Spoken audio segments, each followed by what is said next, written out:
than 60% of government vehicles off the road. This country has experienced the largest single fuel price increase in its history, with petrol up approximately 20% in a week. In another neighbor has closed universities early and brought forward the Eid al-Fitr holiday to save fuel.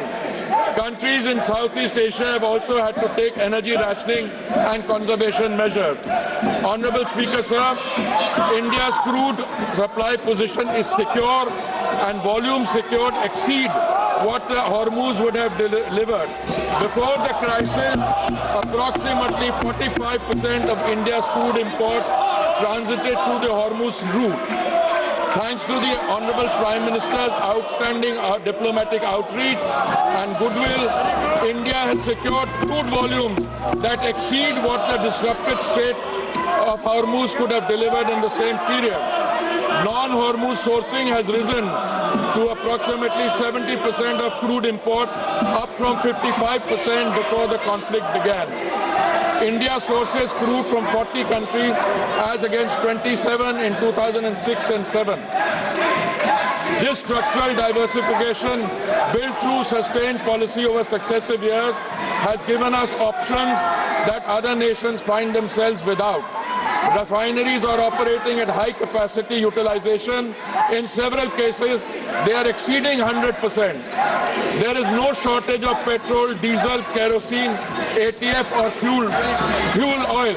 The availability of petrol, diesel, aviation, turbine fuel, kerosene and fuel oil is fully assured. Retail outlets across the country are stocked and supply chains for these products are functioning normally. Additional allocation of PDS kerosene has been issued to all the states.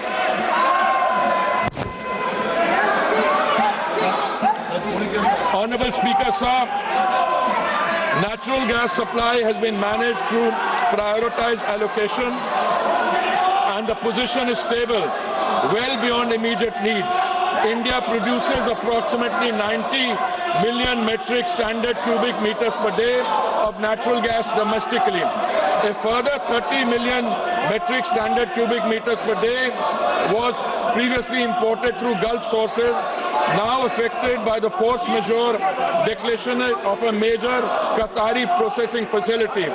The force majeure declaration, the Natural Gas Control Order issued on 9th March 2026 under the Essential Commodities Act established an immediate priority sequence.